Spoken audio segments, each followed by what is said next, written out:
Alrighty, Kev, we're into segment 3 of the show now, and this is the part of the show where our guest gets to share some wisdom with the listeners and the viewers. So for the live viewers that are joining us in the Facebook group this morning, now's the time to really start putting those questions in there. And when Kev's finished sharing his wisdom, then I'll start popping those questions to him. So, mate, I'm going to throw it over to you now. You wanted to talk to us about the Natural Born Griller's simple approach to barbecue. So I'm going to just grab my iced water here and sit back and soak up the wisdom. It is a bit weird about thinking about wisdom, but I mean, I guess the way that we've always cooked, even from the very start of competition to now, is we're very, very simple with the way that we cook. I mean, I mentioned before with people who are all into layering rubs and using all these different sort of concoctions of sauces and the like. I mean, and I also get a little bit annoyed when people talk about competition cooking so much different than, say, commercial cooking or catering cooking. I mean, I'll go back to the pork ribs because we've already spoken about them, I guess earlier in the show. But I mean, we use the same method for competition, pork ribs as we do in our restaurant, as I do in my classes, and as I do at home. And there is no nasties. There's no, I guess, magical thing that we do. I mean, we take a very simple sort of, I guess, just to go back one step, I think it's always best to get the best produce you possibly can. I mean, that we hear it all the time, and it sounds like a broken record, a bit of a cliche. It isn't. To me, if you put garbage in, you're going to get garbage out. So I'm not saying we need to go buy, full blood A9 style, Wagyu brisket. But what I am saying is try and know where, you're sourcing your produce from. Know a bit about it. But to me, free range pork means the pork's going to have more marbling, it's going to have more flavour. If you've got more marbling and more flavour, that means there's less you have to actually do to that actual protein. It's the same with your chicken. It's the same it's the same with your lamb. It's the same with all of these proteins. If you're getting the best that you believe you can get, then there's less you have to actually do to it. So pork ribs is a good example. We just use basically a solitary rub on our pork ribs in the restaurant, even in competition. I mentioned all the trophies we've won. I mean, we use basically, I'm not trying to do a plug here, Jess, but just Hardcore Carnivore Red or just a basic red rub on our ribs. That's all we've ever used from day dot, and it's all we use now. And it's crazy how people think it's not true, Andrew. You can't just be using one rub on your pork ribs. That's all we've ever used. And I could sit here and with my hand on my heart, that's what we use. From that, we use a very simple wrap for our ribs. We just a combination of basically butter, sugar, and honey. And we might use a bit more of a fancier honey or whatever it is in competition. It might be like a smoked honey or something like that. But again, it's just those 3 ingredients in a wrap. And from there, we're just trying to nail texture, because when it comes to, I guess, competition cooking and also catering, of course, as well, is, to me, you can't fix texture in competition cooking. If you get to the 5 minutes before you have to turn in, you cannot adjust your texture. That's basically what you have. But you can always adjust flavour, I tell people. So, and I think I learned that from Tuffy Stone very early doors, is that, to me, nail the texture, because up until the moment you put anything in your competition box, you can adjust the flavour. And it doesn't matter if it's too sweet, you can add some salt. If it's too salty, you can add some sweet. You can balance it out.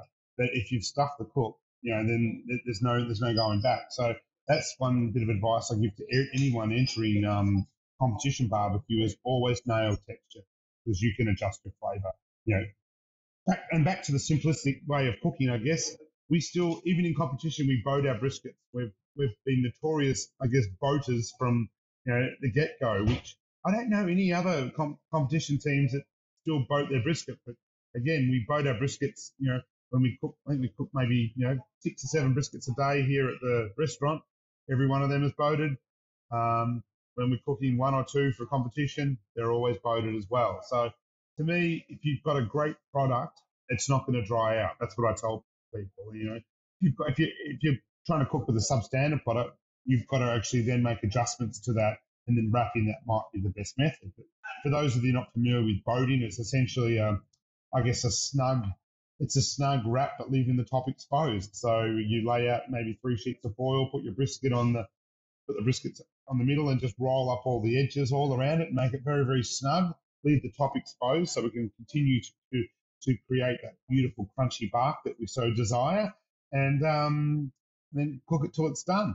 And with a good product, you're not going to have any danger of that brisket sort of drying out. There's 2 tips, I guess. One on our pork ribs. The other is on brisket. I guess the third tip, I did touch on it at the very beginning of this interview, is broaden your horizons on what you can smoke. I mean, people are getting sick of. I see it all the time on different sort of forums, like what else can I cook on my smoker? What else can I cook? And to me, think back to what I said at the very beginning: is anything that you can braise, you can smoke. So I always say that the leaner the protein it is, I guess the earlier you're going to have to turn that into a wrap or a boat or a braise. But if you can braise it, you can smoke it. So that to me has always been a great sort of I guess philosophy to cook by. I mean, we employed that back at the very first invitational. It's a little bit of a funny story because they were giving away a year's worth of beer at the very first invitational, which anyone who knows me knows I like to have a beverage or two. So I thought this is going to be a great prize to win. Is like and all you had to do was use beer from the brewery. The Australian brewery is where it was held, and if you won it, you got the year's worth of beer. But if you came second, which might be could be a bit of a lesson in this, you got nothing. Anyhow, on this particular. But sure enough, we went. I did typical natural born grillers. We went a bit crazy. We got basically segmented oxtails, and we smoked them as you would say a simple lamb shank or whatever it might be. I think it might be 2 hours at about 275. So we basically created that beautiful bark, and you got them to dry out. Then I basically put them in a foil tray with a beautiful dark beer from the brewery, and gave it a very, very snug down with the foil, and continue to smoke them till they're essentially almost falling off that little, I guess, vertebrae bone that you see with an oxtail. In the box, it would have I would have loved to have been on the judge's table when it got opened up, because it looked like 6 little spiders essentially in the box. And I think our presentation marks got marked down a little bit, but we nailed it with, believe it or not, texture and taste. It was a beautiful sort of osso buco sort of style oxtail, and I think we came second to Scotch and Smoke. So that's another story. And they did it with a dessert. So I reckon that is definitely cheating, boys. If you're listening from Scotch and Smoke, Mr. Nicholas, I want some of that beer. So, mate, if a year's worth of supply went to beer year's supply of beer went to Nick, I dare say it's long gone now. Yeah, I'm pretty sure it's long gone. Pretty sure. But why I tell that story, because there is a classic example. When you're thinking about things that we can smoke, where we automatically think of brisket, pork ribs, pulled pork. If for an Australia, lamb shoulder. But as I said, try and broaden your way of thinking and your thought process. To hang on a minute, what can be braised and as I said, you think about all the classics of the low and slow cuts. They're all braising cuts. Beef cheeks, beef shank, all these things. So that's one thing I can tell anyone if they want to liven up a dinner party or do something for at home and use their smoker. I said just go through a cookbook, and then, as I said, anything that's braising, you can smoke. Beautiful, mate. Beautiful. There's some great advice in there for sure. We've got a question come here through for you. It is, what's the best American barbecue sauce you can recommend? And what's the best rub for lamb that you'd recommend? That's a very good question. I mean, anyone who knows, we actually bring in a lot of one part of the Q Club we didn't actually touch on today, Ben, was that we do represent a number of brands in Australia. So when we started the Q Club, it sort of evolved into being a bit of a distribution business as well. So we that's 7 things then. 7. Yeah. I like to keep busy. Yeah. And sorry, ironically, continue. even though, yeah.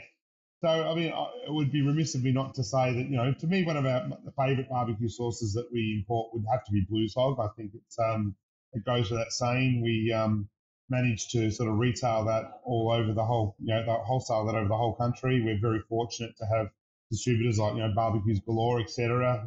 That's not a plug, I don't think. Maybe it was, but not a paid plug anyway, Ben. So to me, with lamb, I think lamb's one of those really awesome cuts that you can actually treat either savoury or sweet. It actually sits in the middle. Whereas when we think of beef, we're always thinking, savoury, savoury, savoury, salt, pepper. When we're thinking about chicken, we're generally leaning towards some sweeter or pork towards sweeter style rubs.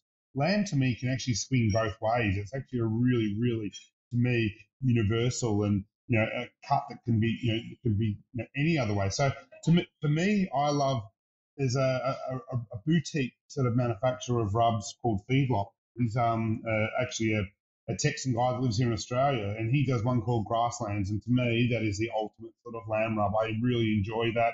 He uses this porcini powder, which just brings out umami, and to me, it's great. So whenever we're cooking lamb at home, that's generally our go-to.